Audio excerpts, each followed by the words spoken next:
Welcome to Lynn Cullen Live. Talk radio without the static. Email your questions and comments to lynncullenshow@gmail.com. And now your host, Lynn Cullen. Well, at least a semblance of the aforementioned Lynn Cullen. I'm afraid I don't think I slept a wink last night. You know how sometimes you think you haven't slept, but you maybe have? I swear to God, I was excessively conscious the entire night and could not sleep. And I don't know whether to blame it on the earworm or not. I'd even taken a Tylenol PM, which knocks a lot of people out. I mean, a stun gun wouldn't have taken me out last night. So I'm just saying all that because if I'm less than coherent, that's my excuse. I'm putting it out there at the very beginning. It's the 23rd of December. How the hell that happened, I don't know, but it is. And that's where the earworm came from. And I don't know where I heard it, because it's the stupidest song imaginable. And I don't know, here's the words that were going through my head ad nauseum for hours and hours as I lay in my bed not sleeping. And the words, the lyrics, I didn't have them right. It didn't matter. I kept repeating in my head without wanting to, hence an earworm. Here we go, a wassailing among. I didn't know the rest of the word.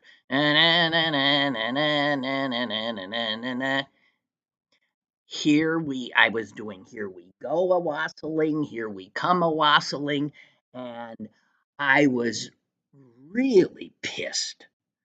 Because first of all, what the hell is wassailing? And it's even spelled like wassailing, isn't it? Here I come a wassailing. Wassailing. So believe it or not, this morning when my dog woke up and I let him out, I went to Google and looked up wassailing. And it's what I guess I figured it was just from the lyrics. Yeah, it's essentially, well, it's not caroling, because some people sing the song "Here We Go a Caroling" because a lot of other people must have said at one point, "What the hell is wassailing?" Anyway,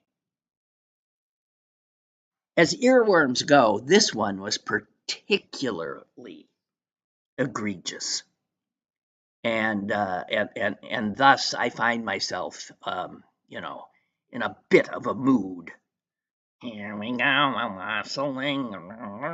And then when I looked it up, it turns out it's some kind of thing where you go into an orchard and it's with mulled ciders, and I don't know, but it's something that has nothing to do with the way we live. Thank you, Rust Belt. Happy early Hanukkah, and also happy Festivus. Oh, yes, a Merry Christmas to all, even those who go a wassailing. God dang it. Jesus H. And I worry that because I'm speaking of it now, it's going to be in my head all day, and then into the night, it's really dug its way in.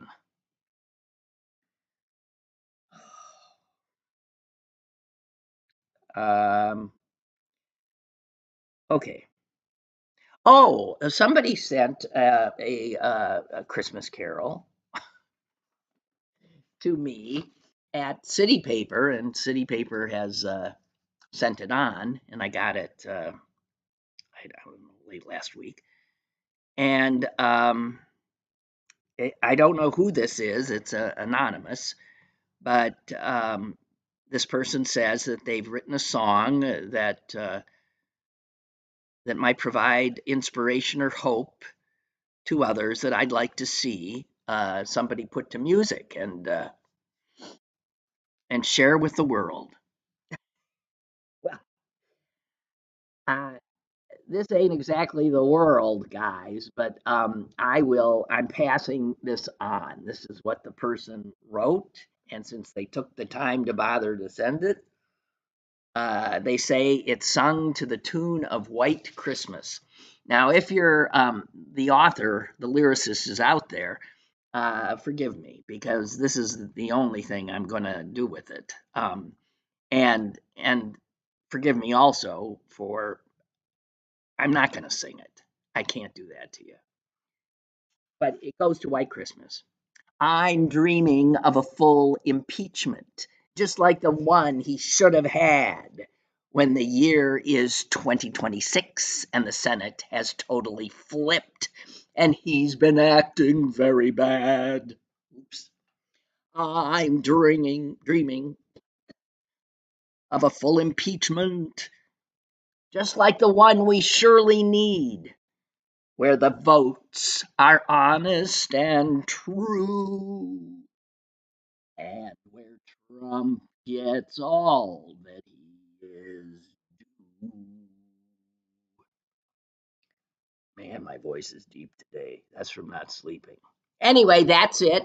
I thank this person very much. And he or she says, we can't give up the fight.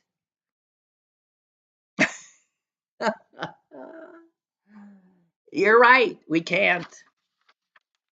But let me tell you this, the guy is never going to be impeached. You can dream of it all you want. You can go away sailing and sing of it. It ain't going to happen.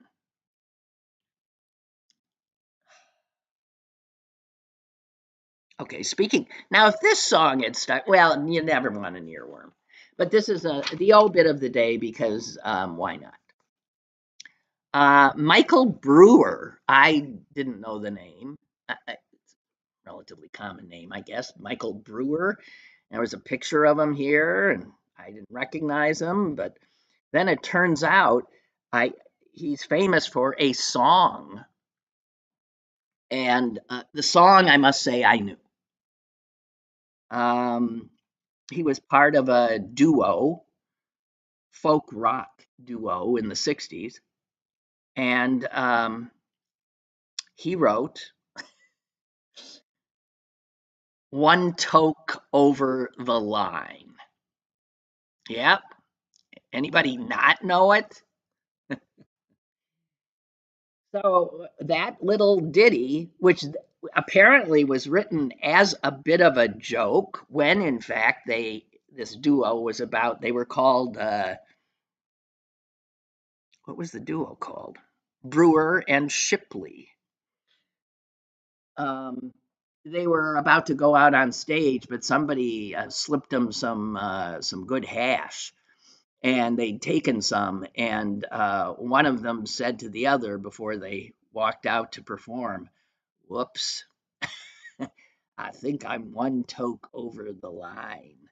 And they both, cracked up laughing as only very stoned people would. And Michael Brewer, one of the two, later started fiddling around writing a little song. One, yeah, one toke over the line, sweet Jesus. And they never thought of it as anything. It was a joke. They never put it on an album. They weren't going to. They didn't want it recorded. They thought it was silly. It was just a in joke. Although once they were in concert opening for somebody, and they ran out of songs. So they thought to themselves, all right, well, let's do this one toke thing. So they did it, and the crowd went wild. Yeah.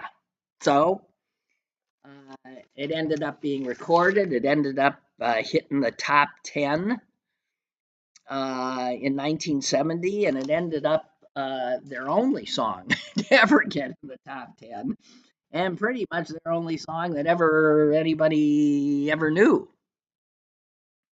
And it also riled up Spiro Agnew, who was at the time the vice president of the United States before, like so many Republicans before him, he entered jail as a convicted felon.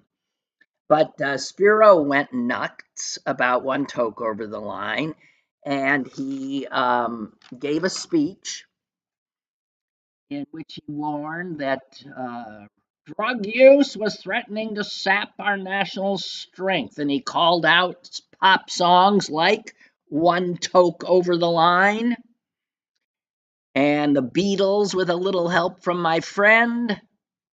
I got to tell you, I listened to that song a million times with a little help from my friend. Never occurred to me it was about drugs. I thought it was about friends. And he called out 8 Miles High by the Byrds, called it drug culture propaganda and an attempt to indoctrinate the youth of the country. And in fact, the Federal Communications Commission under Nixon Agnew warned broadcasters about playing these songs, and One Toke was banned by by radio stations in lots of markets. Uh, so the guy who wrote it, Michael Brewer, has died. Just wanted to tell you at the age of 80. And the funniest thing in his obit, it's hard to even believe. But because the lyric, it was very popular, it was all over the place. And because the lyric was One Toke Over the Line, sweet Jesus, One Toke Over the Line. Lawrence Welk, ladies and gentlemen, the and the one and the two, the band leader, Lawrence Welk, with his wholesome show. Who were those sisters? The dang, blanking on it. The McGuire sisters were the singers on the show, and others. Uh, in 1971, on his wholesome variety show that Middle America, all of America tuned in to see, the Lawrence Welk Show. And damn if they didn't do his perky singers One Toke Over the Line, sweet Jesus. They did it. They did it. And people in the know all over America were falling out of their easy chairs in disbelief. And when the rendition had ended, it was done by two of his singers, Gail Farrell and Dick Dale, who smiled and bopped their way through a bouncy rendition of One Toke Over the Line. And when it was done, Lawrence Welk said, "And there you heard a modern spiritual." It was the sweet Jesus that threw him off. They thought he thought it was spiritual, and obviously didn't know what toke meant. Too funny. I have told you about how Lawrence Welk, yeah, sexually assaulted me, haven't I? Um, well, it was again in those days, and it would have been about 1970, right after he would have done this. It would have been about 1974 or five. Um, I was a TV reporter in Madison, Wisconsin, and I was sent off to interview Lawrence Welk, who was performing at the city's arena that night. And he was at the Sheraton Hotel across from the arena. And I went up to his room with my photographer. And Lawrence and I sat on a couch together and I interviewed him. And this is how things were in the 70s. The whole time I'm interviewing him, he's got his hand just kept going right onto my upper thigh. And he's like rubbing it and he's looking at me and he's like, and then when the interview ended, he says to me, I wish I could do accents because I would, or imitations because, he spoke like he was he had an accent. And the funny thing was, he was born in America, but he sounded like he wasn't. And he said to me, he was quite taken by me. And he said, at every concert, I'd pick a champagne lady out of the audience. He said, I want you to come tonight, and you are going to be my champagne lady, and we will dance. Now, see, I mean, I have to tell you, when all this was happening, I was annoyed, but there was no term in that I knew, like a sexual harassment or, there was no such thing. And as it was happening, I was just thinking, this is a riot. I can't wait to get home and tell my husband. And I don't recall telling him, but I'm sure all we did is laugh. Whereas today, what would have happened? First of all, even Lawrence Welk probably would have been aware you can't do that. And to do it in front of witnesses, the photographer, everybody, and nobody thought anything of it. Those were the days. It's why old ladies like me are sometimes do some eye rolls about what is considered a sexual assault.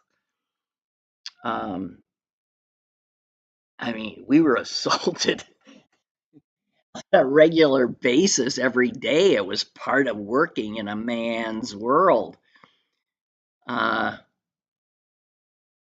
can't tell you how many men went after me during interviews. I mean, just unbelievable. And they hands all over you, and you were. I don't remember ever like making a big to do about any of it. Just sort of like brushing them off, like like there was a mosquito in the room or something. But boy, yeah, times have changed. So okay, there's that. Do I want to get into anything? Susan told me something last night that I thought was a joke. And she said, no, no, no, it's not. It's a thing.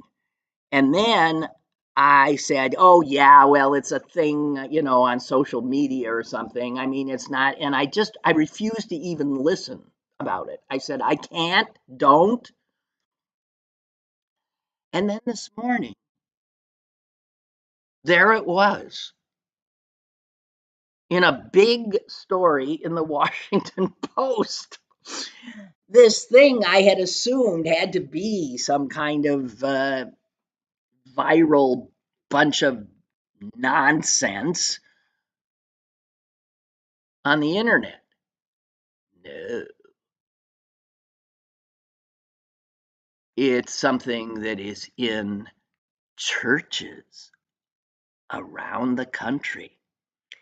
And what Susan had said to me last night is, have you heard of Christmas Adam? And I said, no, and I don't want to. Because all I had to do was hear the words Christmas Adam, and I knew it was a play on Christmas Eve. And she says, and it's celebrated, of course, on the 23rd of December because Adam comes before Eve.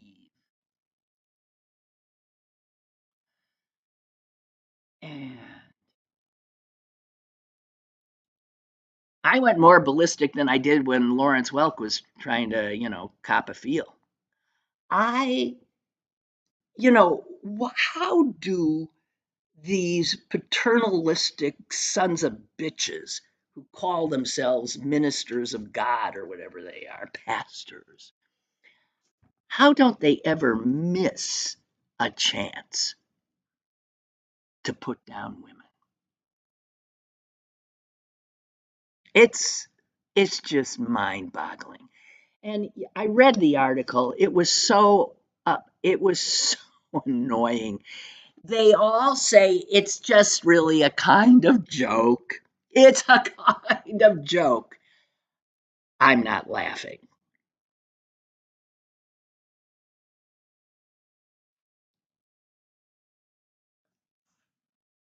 But it's become a thing and started in evangelical churches. And it's something that a lot of people now in their celebration of Christmas go to church on Adam Eve. I mean, on Christmas Adam, whatever, Christmas Adam, instead of Christmas Eve or Christmas Day. And the churches like it because they see it as an opportunity to get more people in, to be proselytized.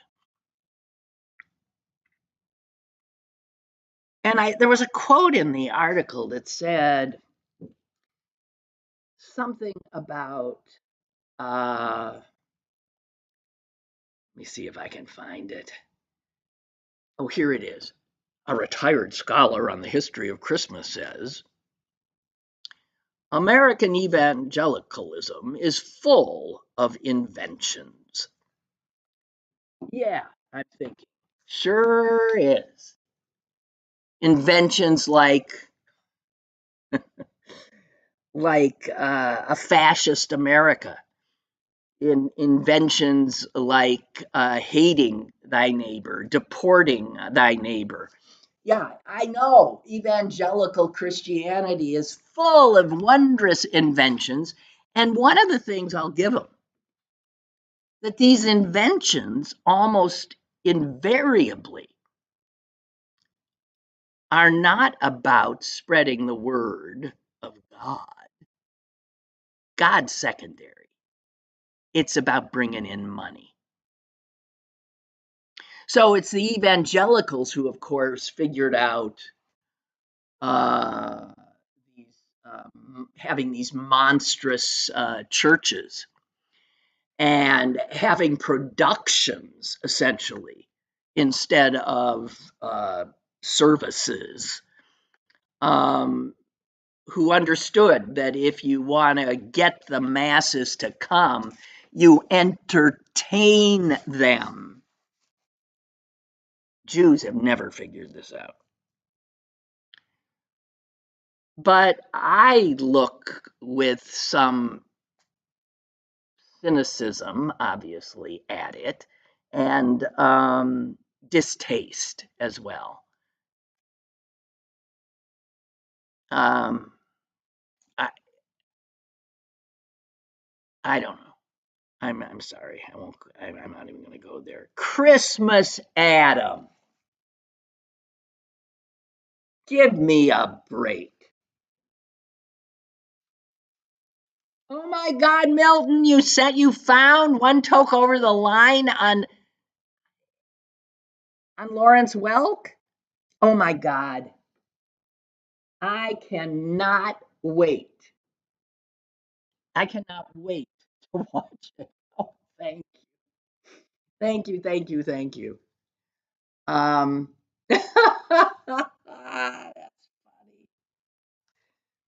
And speaking of that, in the obit, they said the guy who wrote it, this Brewer, Michael Brewer, He wasn't exactly somebody who would watch Lawrence Welk,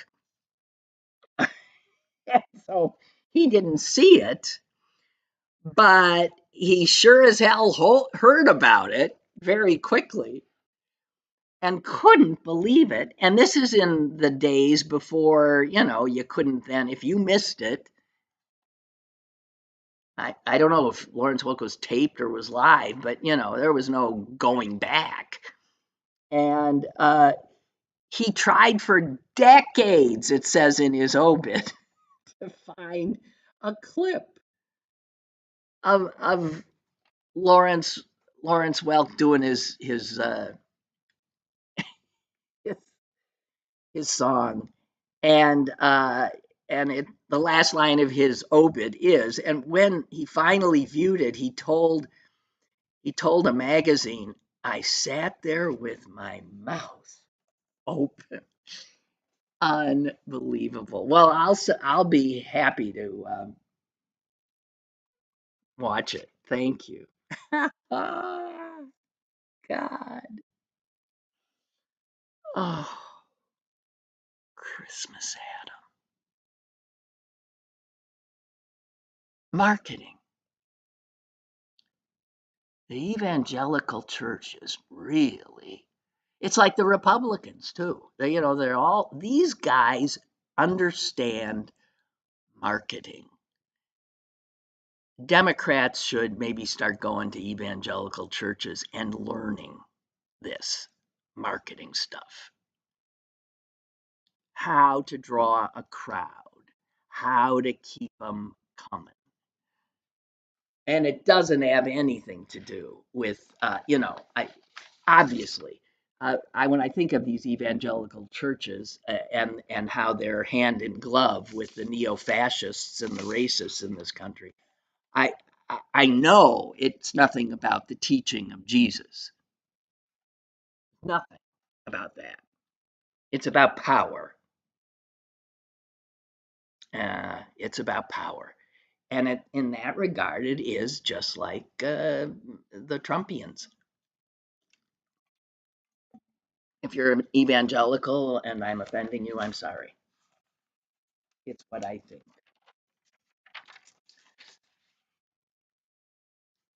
Pope Francis wrote a piece that was in the New York Times yesterday. Actually, it's pulled out of a book that he wrote that's coming out.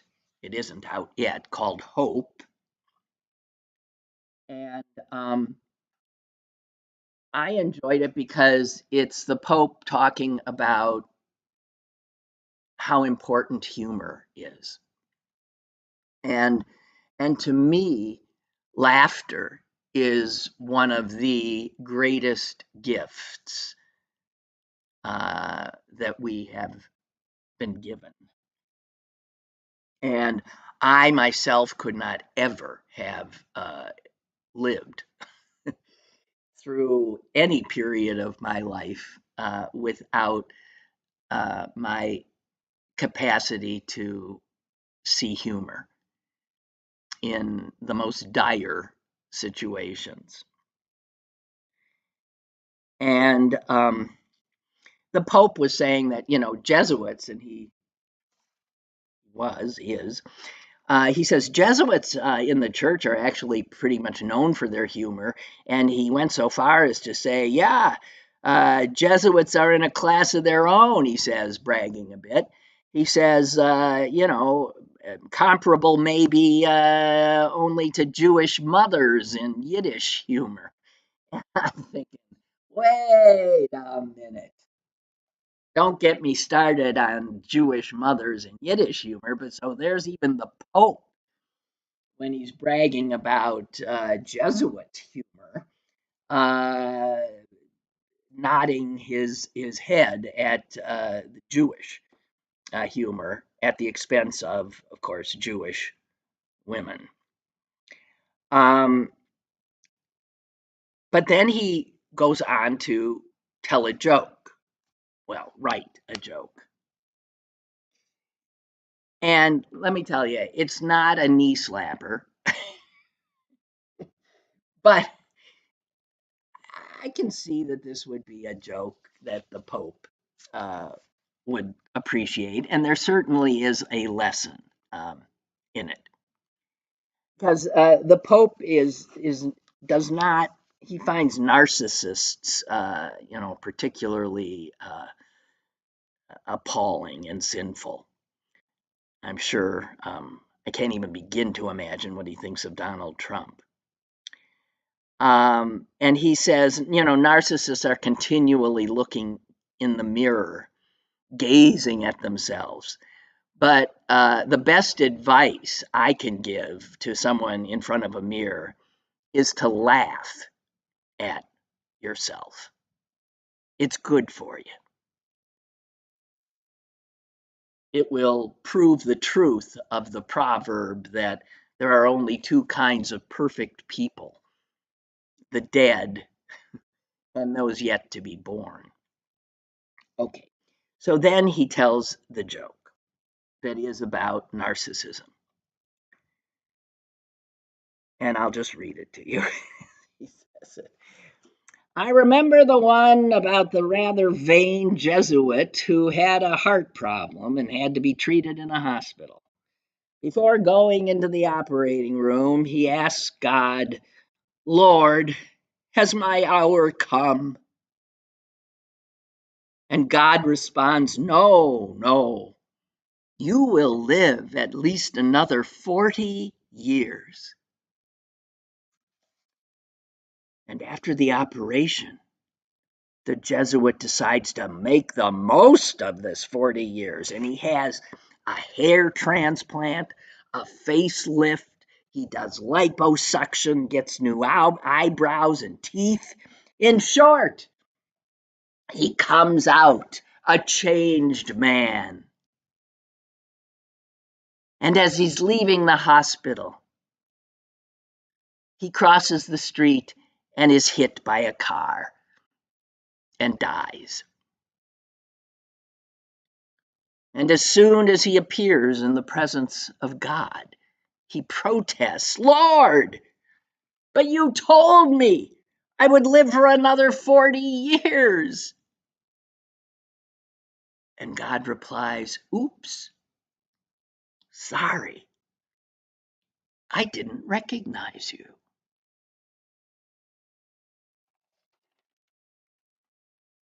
Anybody slap their knee? I didn't think so. But, cute. Has a point, has a point.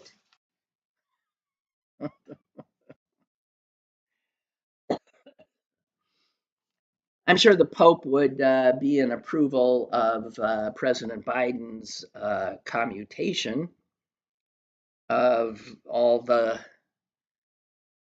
death sentences meted out by the federal courts. There's a lot of relieved lifers now in federal custody. And I'm particularly pleased, although it does suggest that, I mean, it suggests that Biden, like I suppose many of us who oppose the death penalty, always see some people who we like to face that ultimate punishment. And so Biden commuted the sentences of all the people on federal death row except 3.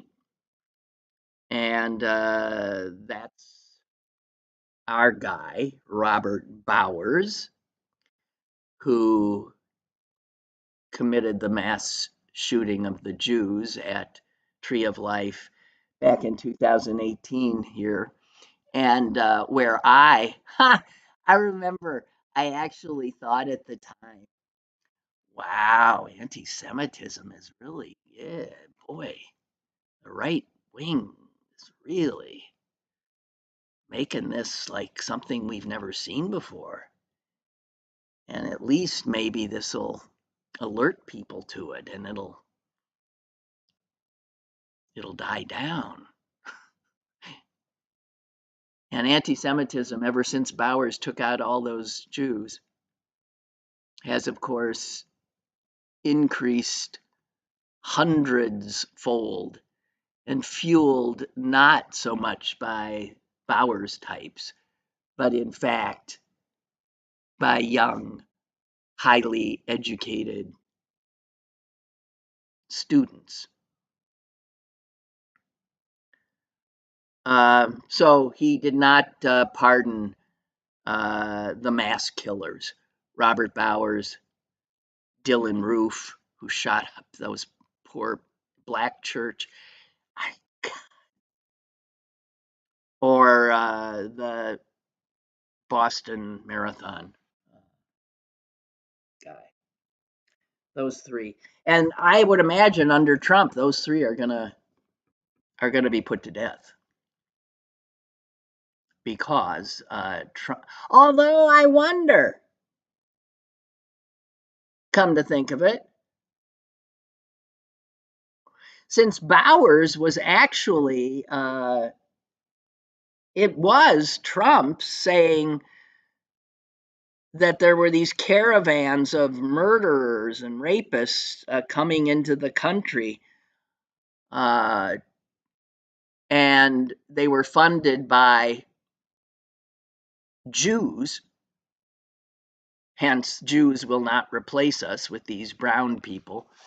Um, and it's those MAGA types that Bowers was listening to, and who had put in his head that it's the Jews who are doing this. And it was specifically because he saw one of the congregations that worshiped in that building had supported an organization, the Hebrew Immigration Aid Society, I think. HIAS, it's called. I support them as well. They help refugees around the world. That Bowers went after them. So in some ways, would Trump kill one of his own?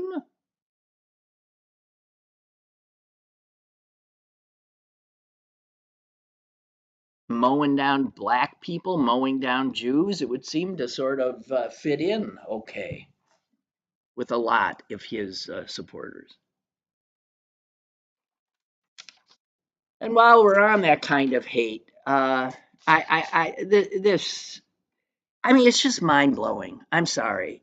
So Elon Musk has now come out, President Musk has come out and said that he is behind, as you know, the German chancellor is out.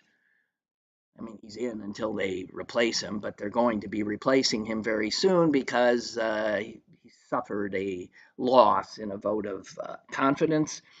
And President Musk has come out for the party that's called Alternative for Germany, which is a neo-Nazi party. It's a neo-Nazi party. And in fact, Germany has said its youth wing is classified by German intelligence as yes, an extremist organization. This is who President Musk likes in the upcoming German elections.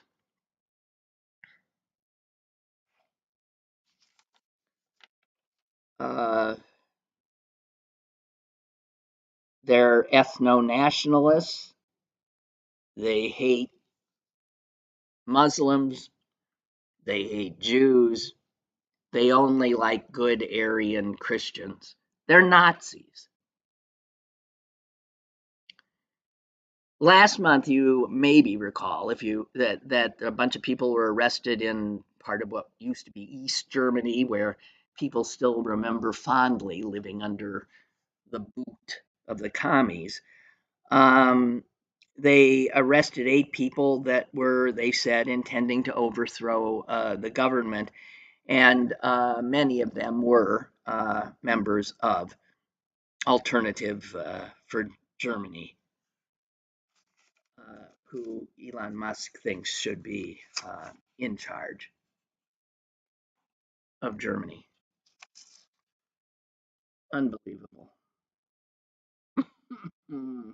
Hey, speaking of that, another obit. A guy named Jerome Cohn. He was a student of Hannah Arendt, the philosopher, who focused on totalitarianism, and he was sort of the keeper of the flame. And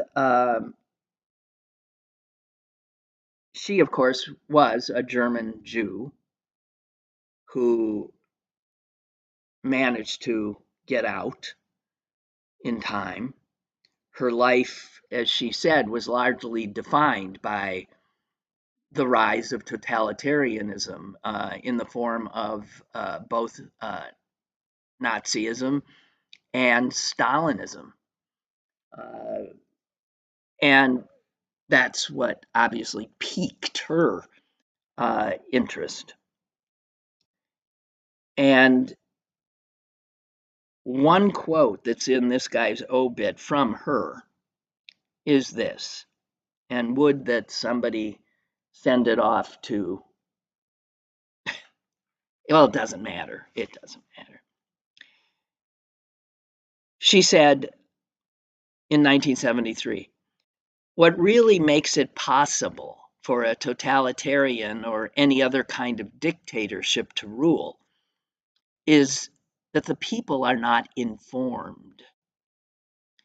If everyone lies to you, the consequence is not that you believe the lies, but that no one believes anything anymore. And that robs people of their ability to act and of their capacity to think and to judge.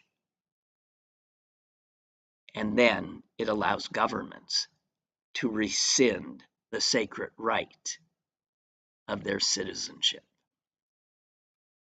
And I keep reading how Trump and the guys are really wanting to go after media.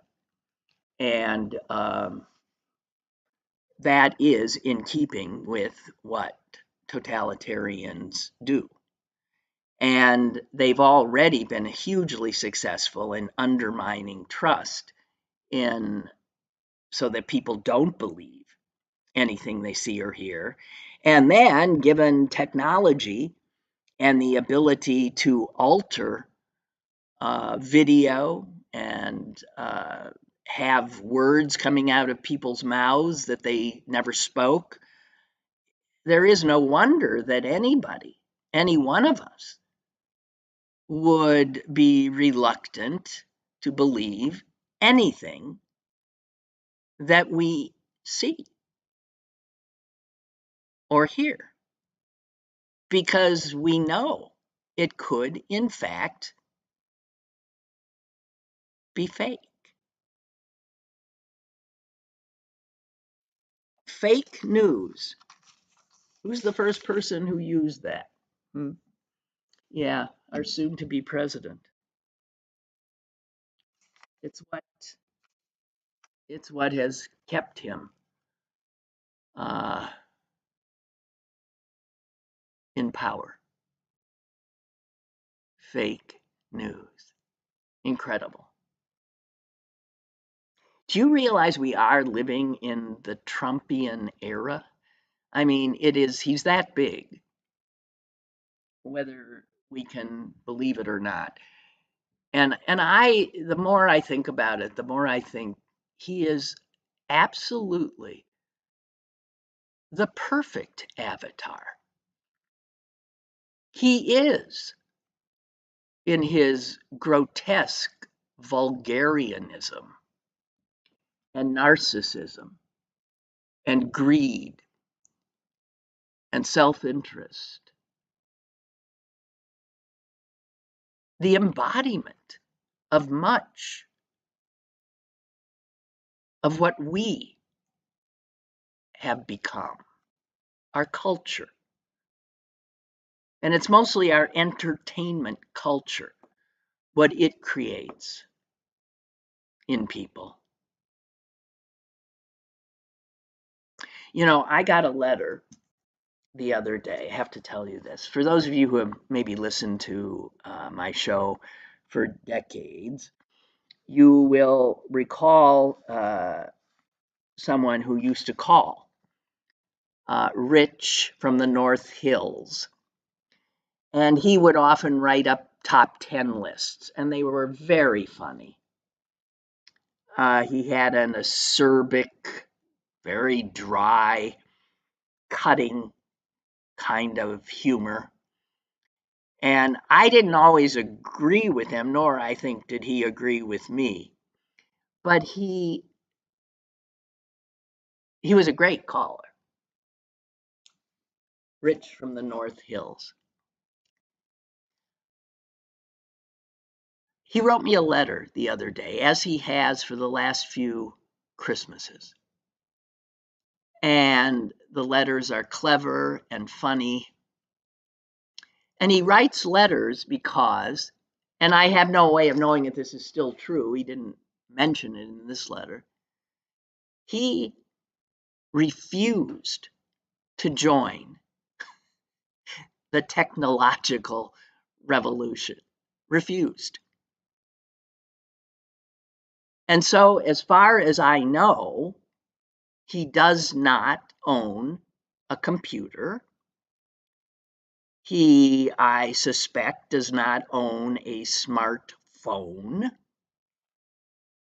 I believe he'd still be listening to AM and FM radio and finding newspapers somewhere that he can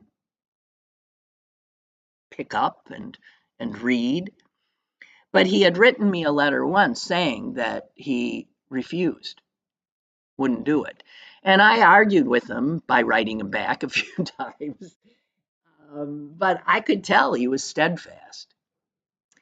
And I think, see, there's no way he's hearing this. And he let me know he hasn't heard my voice in a million years. That he just didn't want to go there. He thought life was working like he liked it, at about the speed he liked it. And I think, man, would he be an interesting feature piece for some reporter? The most stubborn man in America? The guy who said, no, you will not remake me. You will not cause my brain to reconfigure itself. I don't know. I wrote him back yesterday, and I said, if in fact you still are one of the few holdouts, I've tipped my hat to him in some ways, but what extraordinary stubbornness, obstinacy. On the other hand, I said, you're missing out. He's a bright guy. I said, you're missing out on so much information that can be yours at the, drop of a hat. But on the other hand, you have not allowed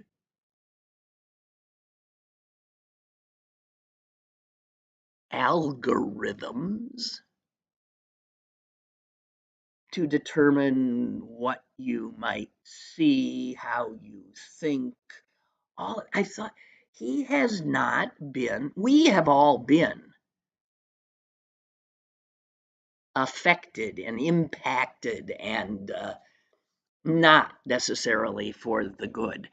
I was talking to a friend the other day, and we were thinking of how our children and grandchildren, how their brains differ markedly from ours because they grew up with this stuff where their brains were still malleable and forming. And so their circuitry is actually different. I mean, physically, they are different. And there's little doubt their attention span is shorter. Their need for immediate gratification greater, right? How could it not be? Because we are all truly now consumers in every way of what these powerful uh, entities are putting out for us. And they know, sort of like the evangelical churches, they know how to hook us. It's the skill that they have. It's why you can't put your phone down. It's why you waste time playing stupid. I play stupid games on my phone a lot. Well, they're always word games, and I think, well, you're using your head. You love using your brain. But yeah, on the other hand, I wondered to myself the other day, what would you be doing or would have been doing 20 years ago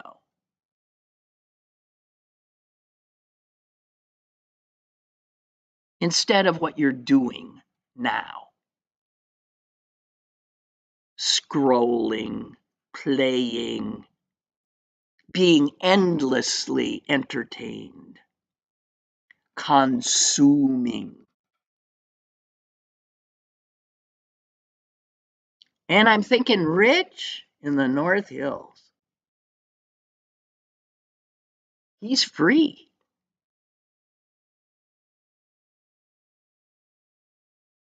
He might be one of the few free people left.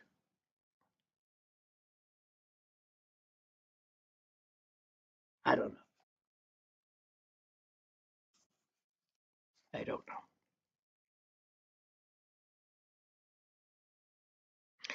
So I I didn't know if I was going to, but I've been seeing some good reviews, so I guess I am going to have to go see that Dylan movie, A Complete Unknown, I think it's called. And I read, I think it was in the Atlantic, a a piece about it. No, oh God, it's my doctor. Uh, I can't talk right now. I can't. I can't talk. I know. Yes. Okay. Bye. Dear God in heaven. Sorry. What I do these days, besides scroll and play games and waste my time, is juggle doctor's appointments. Um, okay. So where was I? Where was I? So the Dylan thing, and the Atlantic said it's really good in that you know the title, A Complete Unknown, is perfect. And it's, of course, a lyric from his song, Like a Rolling Stone. But he is unknowable. And also, as the movie, and so it doesn't try to define him in the movie. Nobody can. And the guy also points out, I mean, he does seem to be a jerk. he's, he's an extraordinary creative human. And I am a huge, huge fan. I have gazillions of his music. But in the piece or somewhere, I came upon something that Barack Obama said about him, which again shows this sort of unknowability that Dylan, even though he's out there, he can't stop, he's constantly performing, writing, continuing, but unknowable. And I think somewhere in the piece, the guy said, he has been, for 4 different generations, he has been mistaken at times, in reality, for a vagrant. I recall a time not too long ago where he was, I think, picked up by the cops somewhere in New Jersey because they thought he was, I don't know, he was trying to see where Bruce Springsteen had grown up. But yeah, he appears to be a vagrant. So Obama told Rolling Stone, the magazine, the story of when he first met Dylan in the White House. And Dylan had come to entertain a distinguished group. And here's what Obama says. So he finishes the song, steps off the stage. I'm sitting right in the front row. He comes up, shakes my hand, sort of tips his head, gives me just a little grin, and then leaves. And that was it. He left. That was our only interaction with him. And I thought, that's how you want Bob Dylan, right? You don't want him to be all cheesing and grinning with you. You want him to be a little skeptical about the whole enterprise. So there he is at the White House. He finishes his song, comes down, shakes the president's hand, sort of nods his head, and walks out. And then Obama later invited Dylan back.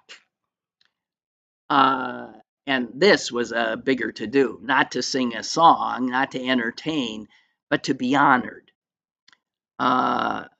for being awarded the Nobel Prize for Literature. And unsurprisingly, Dylan did not show up.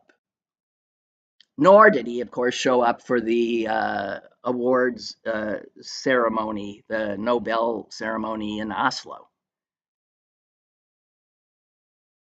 And the writer in The Atlantic said, and that of not getting ever too invested in anything but the work does infuse the movie A Complete Unknown in a way that will cheer even the most dubious of the Dylan faithful. This is a music biopic honoring an American icon who refuses to show up for the honor. So just telling you that. That comes out, I think, on Christmas Day. Okay, before we're done, we have 2 minutes, and I do have actually a doctor's appointment I do have to do. I want to share with you something a little appalling. And this is something that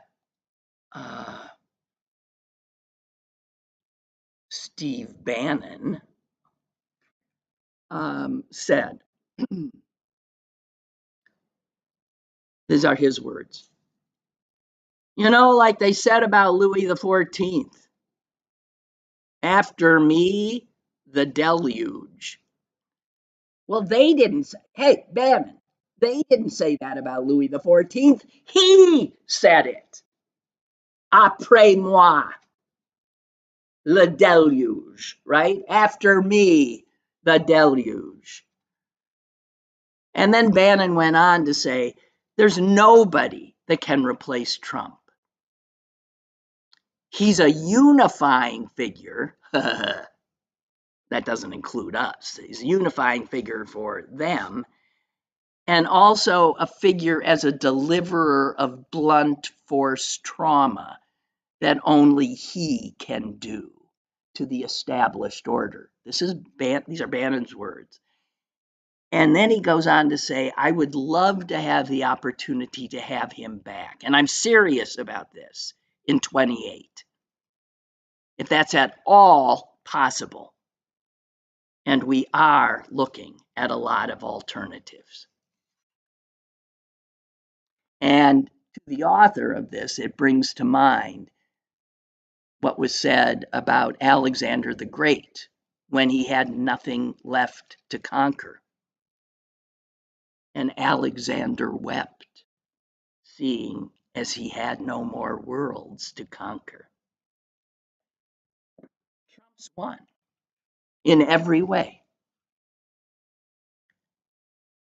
But that could, in fact, they don't know what to do now. They're all about destruction, and now they own everything. And they are the establishment. Right? So,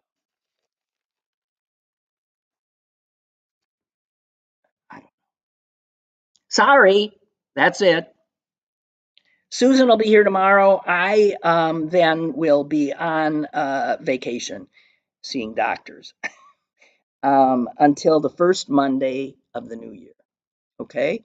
I think that's actually January 6th. So tomorrow will be the last show of this year. And hope you can make it.